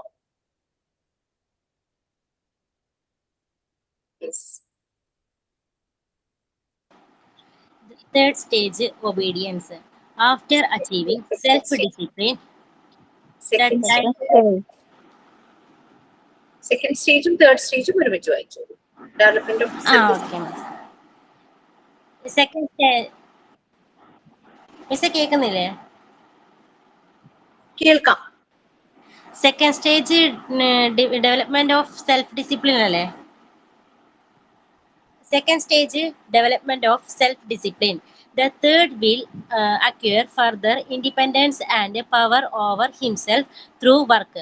Gradually, the child goes into the second stage in the development of the will, that is self-discipline as a way of life. In the stage, the child makes his own decision in his activity and obtains the responsibility as he makes conscious, creative use of his capabilities and understands the responsibility. This led him to self-knowledge and self-position. For example, in a simple pouring exercise, he pours all the beans into a jug, knowing that he should not spill any beans in the tray, and yet accepting the result with responsibility by picking the spilled beans into the jug and putting it back on the shelves before going to another activity. Third stage, obedience. After achieving self-discipline, the child moves to the third stage in the development of will, that is, the power of obey. Again, it is a slow process and show itself spontaneously and unexpectedly at the end of a long process of maturation. This is now controlled intelligent obedience. The child enjoys turning his power of obedience towards serving someone else. Children learn best in an environment that connects freedom with self-discipline. True freedom cannot exist without self-discipline and the development of skill for independent thought and action. അടുത്ത് വായിക്കണോ? വേണ്ട, മതി. നമുക്ക് ആ 3 stages, development of വില്ലിന്റെ 3 stages ഒന്ന് പറയാം. അതിന്റെ first stage നമ്മൾ repetition പറഞ്ഞു അല്ലെ, നമ്മൾ തടസ്സപ്പെടുത്താതിരിക്കണം. അതാണ് അവരുടെ psychic development, cognitive development, mental development, അവരുടെ ബുദ്ധിവികാസത്തിന്റെ ഒരു ലക്ഷണമാണ് പലതവണ റിപ്പീറ്റ് ചെയ്ത് അവർ കറക്റ്റ് ചെയ്യുന്നത്. അപ്പൊ അങ്ങനെ അവർക്ക് ഇഷ്ടമുള്ള ആക്ടിവിറ്റിയാണ് അവരെ റിപ്പീറ്റ് ചെയ്യുന്നത് അല്ലെ. ഇഷ്ടമുള്ള ആക്ടിവിറ്റി അവരെ സന്തോഷത്തോടു കൂടി ചെയ്യുമ്പോൾ അവർ ഒന്നിനെയും ഡിസ്റ്റർബ് ചെയ്യില്ല. അപ്പൊ അവരിൽ തന്നെ ഡിസിപ്ലിൻ ഉണ്ടാകും. ഇഷ്ടമുള്ളതാകുമ്പോ അവര് ഒന്നിനെയും ഡിസ്റ്റർബ് ചെയ്യാതെ അടങ്ങി ഒതുങ്ങി എന്നൊക്കെ നമുക്ക് പറയുന്ന പോലെ വിടാതിരുന്ന് അങ്ങനെ അവര് അവരുടേതായ രീതിയിൽ അവർ വേറെ ആരെയും ഒന്നിനെയും ഡിസ്റ്റർബ് ചെയ്യാൻ പോകുന്നില്ല. അങ്ങനെ അവരിൽ ഉണ്ടാകുന്നതാണ് സെൽഫ് ഡിസിപ്ലിൻ. അല്ലാതെ നമ്മള് ഷൗട്ട് ചെയ്തോ വടിയെടുത്ത് പേടിപ്പിച്ചോ പണിഷ് ചെയ്തോ അല്ല കുട്ടികളില് അച്ചടക്കം, ആ ഒരു ഡിസിപ്ലിൻ അത് ഉണ്ടാകുന്നത്. അത് തന്നെ ജനറേറ്റ് ചെയ്യാണ്. അതിന് നമ്മൾ പ്രൊവൈഡ് ചെയ്തത് എന്തൊക്കെയായിരുന്നു? ഫ്രീഡവും നല്ലൊരു എൻവയോൺമെന്റും. അതാണ് ബേസിക് ആയിട്ട് വേണ്ടുന്ന കാര്യങ്ങൾ. നമ്മൾ നീഡ്സ് എന്നൊക്കെ പറയുന്ന പോലെ ആ ഒരു കുട്ടിയുടെ ഡെവലപ്മെന്റിന് വേണ്ടുന്ന നീഡ്സ് ആണത്. ഏറ്റവും അത്യാവശ്യമായ നീഡ്സ് നല്ലൊരു എൻവയോൺമെന്റ്, വളരാൻ നല്ലൊരു സാഹചര്യം, അതുപോലെ തന്നെ ഫ്രീഡം വിത്തിൻ ദ ലിമിറ്റ്സ് ആണ്. ആ കുട്ടിക്ക് അത് ചെയ്യാനുള്ളൊരു ഫ്രീഡം. അപ്പൊ അവന് ഇഷ്ടമുള്ള മെറ്റീരിയൽ അവൻ എടുത്തോണ്ട് വരുന്നു. ഇഷ്ടമുള്ള കാര്യമാകുമ്പോൾ അവൻ പലതവണ റിപ്പീറ്റ് ചെയ്യുന്നു. അവന്റെ ആ ഒരു കൺസെപ്റ്റ്, സെൽഫ് കൺസെപ്റ്റ് കൂടുന്നു. അവന്റെ പേഴ്സണാലിറ്റി ഡെവലപ്പ് ചെയ്യാനായിട്ട് തുടങ്ങുന്നു. അത് ഇഷ്ടമുള്ള കാര്യമാകുമ്പോൾ വേറെ ഒന്നിനെയും ഡിസ്റ്റർബ് ചെയ്യുന്നില്ല. സോ അവന്റെ ഡിസിപ്ലിൻ തന്നെ വരും. Next, obedience. സോ നമ്മൾ പ്രൊവൈഡ് ചെയ്യും കുട്ടിക്ക് ഇഷ്ടമുള്ള കാര്യം ചെയ്യാനുള്ള സമയവും ഒരു സന്ദർഭം സാഹചര്യവും പ്രൊവൈഡ് ചെയ്തു. സോ ഡെഫിനറ്റ്ലി അവര് നമ്മളെ ഫോളോ ചെയ്യാൻ തുടങ്ങും, നമ്മളെ അനുസരിക്കാൻ തുടങ്ങും. സോ അങ്ങനെയാണ് തേർഡ് സ്റ്റേജ് ആയ ഒബീഡിയൻസ് ഡെവലപ്പ് ചെയ്യുന്നത്. കുട്ടി ആ ഒരു തേർഡ് സ്റ്റേജിലേക്ക് പോകും. പിന്നെ ഇതെല്ലാം ഒറ്റ ദിവസം കൊണ്ട് നടക്കുന്ന കാര്യങ്ങളൊന്നും അല്ല കേട്ടോ. പല ദിവസങ്ങൾ എടുത്തായിരിക്കും ഈ ഒരു പ്രോസസ് നടക്കുന്നത്. നമ്മള് പേഷ്യൻസ് ആൻഡ് കാംനെസ് ഇത് രണ്ടും നമുക്കുണ്ടാവും. നല്ല ഒബ്സർവേഷനും നമുക്കുണ്ടായിരിക്കും. എന്നാൽ മാത്രമാണ് നമുക്ക് കുട്ടിയുടെ പ്രോഗ്രസ് നമുക്ക് മനസ്സിലാക്കാനായിട്ട് പറ്റുള്ളൂ. അപ്പൊ അതുകൊണ്ടാണ് പേഷ്യൻസ് കാംനെസ് വേണമെന്ന് പറയുന്നത്. നമ്മൾ ഇന്ററപ്റ്റ് ചെയ്യരുത്. കുട്ടി കാര്യങ്ങൾ ചെയ്യും, ടൈം കൊടുക്കുക, പിന്നെ അവന്റേതായ സമയം. സെയിം ആക്ടിവിറ്റി വേറൊരു കുട്ടി 2 ദിവസം കൊണ്ട് ചിലപ്പോൾ ചെയ്യുമായിരിക്കും, കംപ്ലീറ്റ് ചെയ്ത് അക്കംപ്ലിഷ് ചെയ്യുമായിരിക്കും. പക്ഷെ ഒരു കുട്ടി ചിലപ്പോ 1 വീക്ക് എടുക്കുമായിരിക്കും, ചിലപ്പോൾ മോർ ദാൻ 1 വീക്ക് എടുക്കുമായിരിക്കും, ചിലപ്പോൾ മോർ ദാൻ 10 days എടുക്കുമായിരിക്കും. അവർക്ക് അവരുടെ സ്പീഡിൽ തന്നെ ചെയ്യാനായിരിക്കും. അതാണ് ട്രഡീഷണൽ മെത്തേഡും മോണ്ടിസോറി മെത്തേഡും തമ്മിലുള്ള difference. Traditional method time bounded ആയി പോകും. നമുക്ക് ടൈം ബൗണ്ടഡ് ആവണം. എപ്പോഴാണെന്ന് വെച്ച് കഴിഞ്ഞാല് അത് ലേറ്റർ ഏജസിൽ, ഈ ചെറിയ പ്രായം അവർ വളർന്നുകൊണ്ടിരിക്കുക. ലേറ്റർ ഏജസ് മീൻസ് ഹയർ ക്ലാസ്സിലേക്കൊക്കെ എത്തുമ്പോൾ അവിടെ ടൈം ഇമ്പോർട്ടന്റ് ആണ്. അല്ലെ, ഒരു എക്സാം എഴുതണമെങ്കിൽ ഇത്ര ടൈമിനുള്ളിൽ നിങ്ങൾ തീർത്തിരിക്കണം, ഒരു വർക്ക് കൊടുക്കുമ്പോൾ ഇത്ര, അവിടെ ടൈം ബൗണ്ടഡ് ആക്കാം. പക്ഷെ ഇവരുടെ ആ ഒരു ഫൗണ്ടേഷൻ നടക്കുന്ന ആ ഒരു സമയം എന്ന് പറഞ്ഞാൽ അവരെ ഡെവലപ്പ് ചെയ്തുകൊണ്ടേ ഇരിക്കുവാണ്. മെച്യൂരിറ്റിയിലേക്ക് അവർ എത്താൻ തുടങ്ങണേ ഇരിക്കുള്ളൂ. അപ്പൊ അതുകൊണ്ട് ആണ് അവിടെ നമ്മൾ ടൈം കൊടുക്കണം. ട്രഡീഷണൽ മെത്തേഡിലെ പോലെ പെട്ടെന്ന് തന്നെ കുട്ടികളെ ധൃതി പിടിപ്പിക്കുക, ഇമ്പോസിഷൻ കൊടുക്കുക, അങ്ങനത്തെ രീതിയല്ല മോണ്ടിസോറി മെത്തേഡിൽ. അങ്ങനെ തേർഡ് സ്റ്റേജ് ആയ ഒബീഡിയൻസിലേക്ക് അവർ അനുസരിക്കാൻ തുടങ്ങും. ചില കുട്ടികളെ കാണാലോ, ഞാൻ അമ്മ പറഞ്ഞാൽ കേൾക്കാം, ഞാൻ അച്ഛൻ പറഞ്ഞാൽ കേൾക്കാം. കാരണം ആ കുട്ടിക്ക് ആ കുട്ടിയുടെ രീതിയിൽ കാര്യങ്ങൾ പ്രൊവൈഡ് ചെയ്യുന്ന വ്യക്തി അതായത് കൊണ്ടായിരിക്കും അവർ അങ്ങനെ പറയുന്നത്. ഇനി അമ്മ പറഞ്ഞാൽ കേൾക്കാം, പുരുഷൻ പറഞ്ഞാൽ കേൾക്കാം എന്നൊക്കെ പറയില്ലേ. അപ്പൊ അത് അങ്ങനെയാണ്. ടീച്ചർ പറഞ്ഞാൽ കേൾക്കാം. അപ്പൊ ആ ഒരു വ്യക്തി ആ കുട്ടിയുടേതായ രീതിയിൽ അവന് കാര്യങ്ങൾ പ്രൊവൈഡ് ചെയ്യുന്നുണ്ട്. അതുകൊണ്ടാണ് കുട്ടി അങ്ങനെ പറയുന്നത്. Okay, next one, development of intelligence. ഇതെല്ലാം കുട്ടി ഇവിടെ നമ്മൾ പറഞ്ഞു സൈക്കിക് ഡെവലപ്മെന്റിലേക്കുള്ള ഒരു ജേർണിയാണ്. ഇന്റലിജൻസ് ആണ്, അതായത് ബുദ്ധി, ആ ഒരു വികാസം. പലതവണ ഒരു കാര്യം ചെയ്യുമ്പോൾ, റിപ്പീറ്റ് ചെയ്യുമ്പോൾ അതിന്റെ കൺസെപ്റ്റ് നല്ലപോലെ മനസ്സിലാകുന്നു. പിന്നെ അതിന് റിലേറ്റ് ചെയ്ത് എന്തെങ്കിലും കാര്യങ്ങൾ വരുമ്പോൾ പെട്ടെന്ന് ഓർമ്മയുണ്ട്, മെമ്മറി ഷാർപ്പാ. ഞാൻ മറ്റത് ചെയ്തപ്പോ ഇങ്ങനെ ശരിയായി, അപ്പൊ ഇത് അതുപോലെ നോക്കണം. അങ്ങനത്തെ അവരുടെ ഇന്റലിജൻസിന്റെ ഡെവലപ്മെന്റ്. അവര് അറിഞ്ഞ കാര്യങ്ങൾ, ഇൻഫർമേഷൻസ് അവര് നോളജ് ആയിട്ട് ഇങ്ങനെ അക്വയർ ചെയ്ത് വെക്കും. ആ നോളജ് ആവശ്യമുള്ള സമയമാകുമ്പോൾ എടുത്ത് പ്രയോഗിക്കാൻ പറ്റുന്നതാണ് ഒരാളുടെ ബുദ്ധി എന്ന് പറയുന്നത്. അല്ലെ, കുറെ വായിച്ചു പഠിച്ച് അറിവുണ്ടായതല്ല, നമുക്കത് ആപ്റ്റായ സമയത്ത് നമുക്ക് അപ്ലൈ ചെയ്യാൻ കഴിയും. അതാണ് ബുദ്ധി എന്ന് പറയുന്നത് ശരിക്കും. അപ്പൊ ആ ഇന്റലിജൻസിന്റെ ഡെവലപ്മെന്റ് ആണ് നെക്സ്റ്റ്. അത് മുഴുവൻ ആരെങ്കിലും റീഡ് ചെയ്യാമോ? Yes please. Development of intelligence. Intelligence is the ability to learn or understand things and deal with new or difficult situations. In other words, it is the ability of the child to know his environment, the mental ability to coordinate different annotations and act accordingly in different situations. The starting point of intellectual development is consciousness of difference or distinction in his environment. The child makes understanding through his five senses, and he must organize these perceptions to make a mental order of his environment. To help the development of brilliance is to help put images of consciousness in order.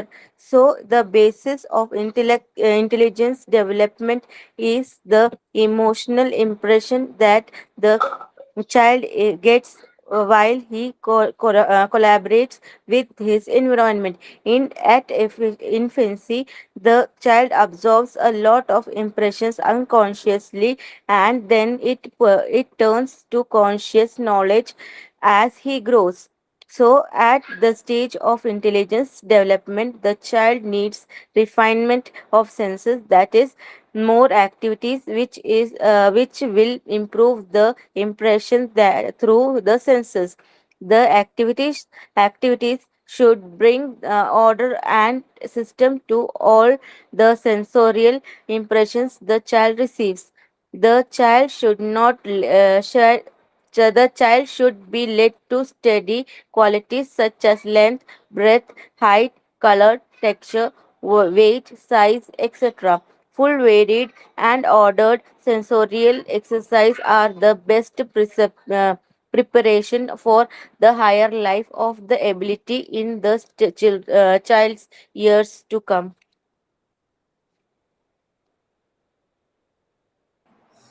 So development of intelligence. അല്ലെ, intelligence എന്ന് പറഞ്ഞ കാര്യങ്ങൾ പഠിക്കാനും എന്തെങ്കിലും കണ്ടു കഴിഞ്ഞാൽ അത് മനസ്സിലാക്കാനുമുള്ള നമ്മുടെ കഴിവ്, അതിനെ പ്രോബ്ലം സോൾവിങ്, എല്ലാം ഡിസിഷൻ മേക്കിംഗ് എല്ലാം നമ്മുടെ ഇന്റലിജൻസുമായിട്ട് കണക്റ്റഡ് ആണ്. പുതിയ പുതിയ സിറ്റുവേഷൻസ് വരുമ്പോൾ പെട്ടെന്ന് അതിനെ സോർട്ട് ഔട്ട് ചെയ്ത്, ചില ആൾക്കാർ കാണാറില്ലേ, നല്ലപോലെ സോർട്ട് ഔട്ട് ചെയ്തവര് പ്ലാൻ എ മാത്രമല്ല പ്ലാൻ ബിയും കൂടെ വെക്കും. കാരണം പ്ലാൻ എ വർക്ക്ഔട്ട് ആയില്ലെങ്കിൽ പ്ലാൻ ബി നെക്സ്റ്റ് ഓപ്ഷൻ ഉണ്ട്. So there is solution for every problem എന്നുള്ള രീതിയിൽ വളരെ ഭംഗിയായിട്ട് അതിനെയൊക്കെ ഫേസ് ചെയ്ത് നമുക്ക് കാണാനായിട്ട് പറ്റും. അത് കുട്ടിയുടെ ഒരു എബിലിറ്റിയാണ്.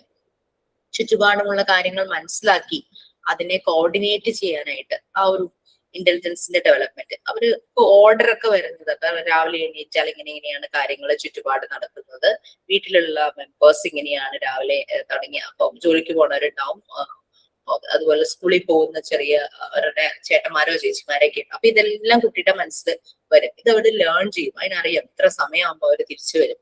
ഇതൊക്കെ കുട്ടിയുടെ ഇന്റലിജൻസിന്റെ ഡെവലപ്മെന്റ് തന്നെയാണ്. കോൺഷ്യസ് ആകുവാണ് whatever is happening in and around. ആ ചുറ്റുപാട് നടക്കുന്ന പല കാര്യങ്ങളെ കുറിച്ചും കോൺഷ്യസ് ആകുവാണ്. 5 സെൻസസ് യൂസ് ചെയ്തിട്ട് തന്നെയാണ് കുട്ടി എല്ലാം തന്നെ പഠിക്കുന്നത്.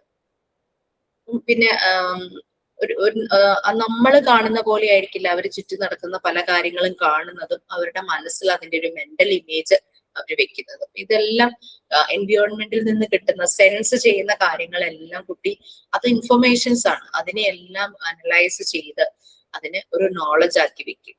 എന്നിട്ടിപ്പോ ചില കുട്ടികൾക്ക് വരയ്ക്കാനുള്ള ഒരു സ്പാർക്ക് ഉള്ളിലുണ്ടെങ്കിൽ ഇവരുടെ മനസ്സിലുള്ള ഈ മെന്റൽ ഇമേജ് എല്ലാം അവർ ചിലപ്പോൾ പേപ്പറിലേക്ക് ഭിത്തിയിലേക്ക് ഒക്കെ വരച്ച് വെക്കുന്ന കാണാം. ഇതൊക്കെ അവരുടെ ഇന്റലിജൻസിന്റെ ഡെവലപ്മെന്റ് ആണ്. അവരുടെ ഓരോരോ എബിലിറ്റീസ് ഡെവലപ്പ് ചെയ്ത് പുറത്തു വരുന്നതാണ് ഇന്റലിജൻസിന്റെ ഡെവലപ്മെന്റ് എന്ന് പറയുന്നത്.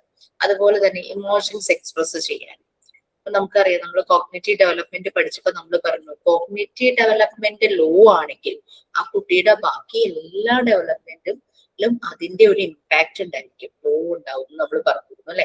ഫിസിക്കൽ ഡെവലപ്മെന്റ് മൂവ്മെന്റിലെ വ്യത്യാസങ്ങൾ കാണും. അതുപോലെ തന്നെ രൂപത്തില് മസിൽസിന്റെ ഡെവലപ്മെന്റില്, പിന്നെ ലാംഗ്വേജില് വ്യത്യാസങ്ങൾ ഉണ്ടായിരിക്കും, ഇമോഷൻസ് എക്സ്പ്രസ് ചെയ്യുന്നതിൽ വ്യത്യാസം ഉണ്ടാവും, സോഷ്യലൈസ് ചെയ്യുന്നതിൽ ഡിഫറൻസ് ഉണ്ടാവും. ഒരു ഇന്റലിജൻസിന്റെ ഡെവലപ്മെന്റ് വളരെ അത്യാവശ്യമാണ്. അപ്പൊ നമ്മൾ അവിടെ പ്രൊവൈഡ് ചെയ്യേണ്ട നല്ലൊരു എൻവയോൺമെന്റും നല്ല കുട്ടിക്ക് ആവശ്യമുള്ള ഫ്രീഡം ഇൻഡിപെൻഡന്റ് ആക്കുക എന്നുള്ളതുമാണ് ഈ ഇന്റലിജൻസിന്റെ ഡെവലപ്മെന്റിലേക്കുള്ള ഒരു വേ എന്ന് പറയുന്നത്. അതിന് ആക്ടിവിറ്റി ഓറിയന്റഡ് ആയിട്ട് കാര്യങ്ങൾ ചെയ്യാം. വീടിനകത്ത് അടച്ചു കൂട്ടിയിരുന്നു കഴിഞ്ഞാൽ ഈ ഡെവലപ്മെന്റ് വളർച്ച പൊട്ടിച്ചു എന്നൊക്കെ പറയുന്നത് പോലെ. അപ്പൊ നല്ല രീതിയിൽ ആ കുട്ടിക്ക് ആക്ടിവിറ്റീസ്, കൺസ്ട്രക്റ്റീവ് ആയിട്ടുള്ള ആക്ടിവിറ്റീസ് കൊടുക്കണം, മെറ്റീരിയൽസ് കൊടുക്കണം. അതാണ് ഡോക്ടർ മോണ്ടിസോറി ഓരോ കാര്യങ്ങൾക്കും ഓരോ മെറ്റീരിയൽസ് സയന്റിഫിക് ആയിട്ട് ഡിസൈൻ ചെയ്തു. എല്ലാ സെൻസസും യൂസ് ചെയ്ത് കുട്ടി ലേണിംഗ് പ്രോസസ്സിലേക്ക് പോകാൻ വേണ്ടിയിട്ടാണ്. കാരണം കുട്ടിയുടെ ബുദ്ധി അവിടെ ഡെവലപ്പ് ചെയ്യണം. സൈക്കിക് ഡെവലപ്മെന്റ് നല്ല രീതിയിൽ നിങ്ങളൊരു സ്പെഷ്യൽ സ്കൂൾ എപ്പോഴെങ്കിലും സമയം കിട്ടുമ്പോൾ ഒരു സ്പെഷ്യൽ സ്കൂൾ വിസിറ്റ് ചെയ്ത് നോക്കൂ. അവിടെ മിക്ക മെറ്റീരിയലും മോണ്ടിസോറി മെത്തേഡിനെ ബേസ് ചെയ്തിട്ടുള്ളതാണ്. ആ ഒരു കൺസെപ്റ്റിലുള്ളതാണ് മിക്ക മെറ്റീരിയൽസ്. സ്പെഷ്യൽ സ്കൂൾ എന്ന് പറയുമ്പോൾ നമുക്കറിയാം കോഗ്നിറ്റീവ് ഡെവലപ്മെന്റ് പല രീതിയിലും വേരിയഡ് ആയിട്ടുള്ള കുട്ടികളാണ് അവിടെ ഉള്ളത് അല്ലെ. മെന്റലി ചലഞ്ചഡ് ആയിട്ടുള്ള കുട്ടികളാണ് അവിടെ ഉള്ളത്. അപ്പൊ അവരുടെ ഓരോരുത്തരുടെയും ആ ഒരു ചലഞ്ചസിനനുസരിച്ചാണ് അവരെ ഓരോ ആക്ടിവിറ്റീസ് ചെയ്യുന്നത്. ഒട്ടും പറ്റാത്ത കുട്ടികളുണ്ടാവും, പറ്റുന്ന കുട്ടികളുണ്ടാവും. അങ്ങനെ അതിനനുസരിച്ച് അവരെ മാനേജ് ചെയ്യുന്നത് നമുക്ക് കാണാനായിട്ട് പറ്റും. പിന്നെ കുട്ടി പല കാര്യങ്ങളും മനസ്സിലാക്കുന്നത് length, breadth, height, colour, texture, weight, size ഇതെല്ലാം മനസ്സിലാക്കുന്നത് സെൻസസ് യൂസ് ചെയ്തിട്ടാണ്. അപ്പൊ ഡോക്ടർ മോണ്ടിസോറി അതുകൊണ്ടാണ് പല മെറ്റീരിയൽസും നീളമുള്ളതും നീളം കുറഞ്ഞതും വെയിറ്റ് ഉള്ളതും വെയിറ്റിന് വ്യത്യാസമുള്ളതും സൈസിന് വ്യത്യാസമുള്ളതും. പിങ്ക് ടവർ നിങ്ങൾ പരിചയം ഉണ്ടാവും, പിങ്ക് ടവർ ചെയ്യാനായിട്ട് ചിലപ്പോൾ തുടങ്ങിയിട്ടുണ്ടാവും. പിങ്ക് ടവറിൽ തന്നെ ഒരേ കളറിലുള്ള പല സൈസാണ് അവിടെ. അപ്പൊ സൈസിന്റെ വ്യത്യാസം അത് നമ്മള് ചാർട്ട് പേപ്പറിൽ ചെയ്യുന്നതുകൊണ്ട് നമുക്ക് വെയിറ്റ് മനസ്സിലാവില്ല. പക്ഷെ വുഡിൽ ചെയ്യുമ്പോൾ ഓരോ പീസും കുട്ടി എടുക്കുമ്പോൾ കുട്ടിക്ക് അതിന്റെ വെയിറ്റ് മനസ്സിലാകും. ഇപ്പൊ 2 പീസ് ഇപ്പൊ കുട്ടി എടുക്കുമ്പോൾ നമുക്ക് പറയാം വെയിറ്റ് കൂടിയതും തരാമോ, അല്ലെങ്കിൽ വെയിറ്റ് കൂടിയത് റൈറ്റ് ഹാൻഡിൽ വെക്കാമോ, അങ്ങനെയൊക്കെ നോക്കിക്കഴിഞ്ഞാൽ അവർക്ക് ആ വെയിറ്റ് എന്നുള്ള കൺസെപ്റ്റ് അങ്ങനെ നമുക്ക് ചെറിയ ചെറിയ ക്വസ്റ്റ്യൻസ് ഒക്കെ ചോദിച്ച് കുട്ടിയെ കൊണ്ട് ആക്ടിവിറ്റി ചെയ്യിക്കാം. അതെല്ലാം ഇറ്റ്സ് അപ് ടു യു. നിങ്ങൾക്ക് അതിനനുസരിച്ച് ഡിസൈൻ ചെയ്യാം കുട്ടിയുടെ രീതികൾക്ക് അനുസരിച്ച്. അപ്പൊ ഇതുപോലുള്ള കൺസ്ട്രക്റ്റീവ് ആയിട്ടുള്ള ആക്ടിവിറ്റീസ് കൊടുക്കുമ്പോഴാണ് കുട്ടി നമ്മൾക്ക് ഇൻഫർമേഷൻ കിട്ടുന്നത് എങ്ങനെയാ? നമ്മൾ പത്രം വായിക്കുന്നു, സോഷ്യൽ മീഡിയയിൽ ന്യൂസ് വായിക്കുന്നു, TV-യിൽ ന്യൂസ് കാണുന്നു, ബുക്കുകൾ വായിക്കുന്നു. അങ്ങനെയാണ് വായിക്കുമ്പോൾ നമ്മൾ ഇൻഫർമേഷൻസ് അക്വയർ ചെയ്യും. പക്ഷെ ഒരു കൊച്ചുകുട്ടി റീഡിങ് പോലും ആവാത്ത കുട്ടിക്ക് ഇൻഫർമേഷൻസ് കിട്ടുന്നത് എങ്ങനെയാ? അത് ചുറ്റുപാടുമായിട്ട് കണക്ട് ചെയ്യുമ്പോൾ കൺസ്ട്രക്റ്റീവ് ആയിട്ടുള്ള ആക്ടിവിറ്റീസ് ചെയ്യുമ്പോഴാണ് ആ കുട്ടിക്ക് ഇൻഫർമേഷൻ കിട്ടുന്നത്. അല്ലാണ്ട് കുട്ടി വായിക്കണ വരെ വെയിറ്റ് ചെയ്യാം എന്നിട്ട് കുട്ടിക്ക് ഇന്റലിജൻസ് ഡെവലപ്പ് ആയാൽ മതി എന്നാണ്. അല്ല, അതിനു മുമ്പ് ഇപ്പൊ ഏജ് വൈസ് ടോയ്സ് ഉണ്ടല്ലേ, എന്തിനാണ് അങ്ങനെ സയന്റിഫിക് ആയിട്ട് ടോയ്സ് ഡിസൈൻ ചെയ്തത്? കുട്ടികളുടെ സൈക്കിക് ഡെവലപ്മെന്റ്, ആ ഒരു ബുദ്ധിയുടെ വികാസത്തിന് വേണ്ടിയിട്ടാണ്. ഓക്കെ, അപ്പൊ നമുക്ക് next development of imagination and creativity ആണ്. അത് നെക്സ്റ്റ് ക്ലാസ്സിൽ എടുക്കാം. സോ അസൈൻമെന്റിന്റെ ഡീറ്റെയിൽസിന് ഒന്നുകൂടെ നെക്സ്റ്റ് ക്ലാസ്സിൽ ക്ലിയർ ചെയ്യാം കേട്ടോ. തേർഡ്, ഫോർത്ത്, 7, 10 ഈ യൂണിറ്റ്സ് ആണ് ഞാൻ ഇനി എടുക്കാനുള്ളത്. പാർട്ട് 4 നിങ്ങൾക്ക് പാരലലി അപ്പൊ തീരും. അതുകൊണ്ട് കഴിഞ്ഞാൽ നിങ്ങൾക്ക് എക്സാംസിന്റെ ടൈം ആവും. 15ന്റെ ഈ മെയിൽ എക്സാം ആയിരിക്കും. 16, 17 ഒക്കെ നെക്സ്റ്റ് മന്ത് ആ ഒരു രീതിയിൽ വരും. പ്ലാൻ ചെയ്യാം. ഓക്കെ, വായിച്ചാൽ നമ്മൾക്ക് പെട്ടെന്ന് എന്താന്ന് കിട്ടില്ല, പക്ഷെ ക്ലാസ് കണ്ടിട്ട് വായിക്കുമ്പോൾ നിങ്ങൾക്ക് ആ ഒരു ഐഡിയ കിട്ടും. ഇതിന്റെ ലാംഗ്വേജ് ഇത്തിരി ടഫാണ്, പക്ഷെ നമ്മള് കണ്ടന്റ് ഓതന്റിക് ആയിട്ടുള്ള മോണ്ടിസോറി മെത്തേഡ് തന്നെയാണ് പറഞ്ഞിരുന്നത്. അപ്പൊ റെക്കോർഡ് ക്ലാസ് കാണുന്നവരുണ്ടെങ്കിൽ അവര് റെക്കോർഡ് ക്ലാസ് കാണുമ്പോൾ ലൈവ് ക്ലാസ്സിൽ ഇരുന്ന് കാണുന്ന പോലെ തന്നെ. ഇപ്പം റീഡ് ചെയ്യാൻ പറയുമ്പോൾ നിങ്ങളും റീഡ് ചെയ്യായിരുന്നു. അപ്പം എന്തെങ്കിലും കാര്യങ്ങൾ പറയുമ്പോൾ, എന്തെങ്കിലും ആക്ടിവിറ്റി പോലെ എന്തെങ്കിലും പറയുമ്പോൾ അതിനനുസരിച്ച് തന്നെ റെസ്പോണ്ട് ചെയ്യുക. റെക്കോർഡ് ക്ലാസ് ആണ് എന്ന് വിചാരിച്ച് എവിടെയെങ്കിലും ഓൺ ചെയ്ത് ഹെഡ്ഫോൺ വെച്ചിങ്ങനെ നടന്ന് കേൾക്കാതെ നമ്മൾ ലൈവ് ക്ലാസ് കാണുന്ന അതേ രീതിയിൽ തന്നെ കാണുമ്പോൾ പെട്ടെന്ന് കാര്യം മനസ്സിലാവും. Okay, okay, then have a nice day. Thank you so much. Miss exam എന്നാ പറഞ്ഞേ? 15 ബാച്ചിന്റെ എക്സാം ആണ് മെയില്. അപ്പൊ നിങ്ങൾക്ക് മേ ബി ജൂൺ ലാസ്റ്റോ ജൂലൈയിലോ ആയിരിക്കും. മിസ് ഇന്റേൺഷിപ്പ് ഒക്കെ നമ്മൾ എപ്പോഴായിരിക്കും ചെയ്യുന്നേ? എനിക്കിനിപ്പോ ജൂണിലല്ലേ പറ്റുള്ളൂ. ജൂണല്ല, ജൂലൈയിലേ പറ്റുള്ളൂ. ജൂൺ എന്നൊക്കെ പറയുമ്പോ സ്കൂള് തുറക്കുന്ന സമയമാണ്. ആ സമയത്ത് പോയി ഇന്റേൺഷിപ്പ് ചെയ്യാനായിട്ട് പറ്റില്ലല്ലോ, കുട്ടികളൊക്കെ ഒന്ന് സെറ്റ് ആവണ്ടേ. ജൂലൈ ഹാഫ് ടൈമാണ്. ഓണം വെക്കേഷന് മുമ്പ് ചെയ്യുന്നത് നന്നായിരിക്കും. അല്ലെങ്കിൽ ഓണം വെക്കേഷൻ, ഓണം എക്സാം ഉണ്ടെങ്കിൽ അങ്ങനെയാണ്. പിന്നെ അടുത്ത ഈ അംഗൻവാടികളൊക്കെ ഉണ്ടെങ്കിൽ ജസ്റ്റ് ഒന്ന് വിസിറ്റ് ചെയ്യൂ. ബഡ് സ്കൂളൊക്കെ ഓപ്പൺ ആണോ എന്ന് അറിയില്ല, ചിലപ്പോൾ. പിന്നെ സ്പെഷ്യൽ സ്കൂളൊക്കെ ഓപ്പൺ ആണെന്ന് അറിയില്ല. ഇപ്പൊ ചൂട് കൂടിയ സാഹചര്യം കാരണം എങ്ങനെയാണെന്ന് അറിയില്ല. ഏതെങ്കിലും അങ്ങനെ ഓപ്പൺ ആണ് ഒക്കെ ഉണ്ടെങ്കിൽ ഒന്ന് വിസിറ്റ് ചെയ്യും, നന്നായിരിക്കും. നമുക്കൊരു എക്സ്പീരിയൻസ് ആയിരിക്കും. Okay, Thank you, miss. Thank you. Thank you. Thank you, ma'am. Thank you. Thank you, ma'am. Thank you, ma'am.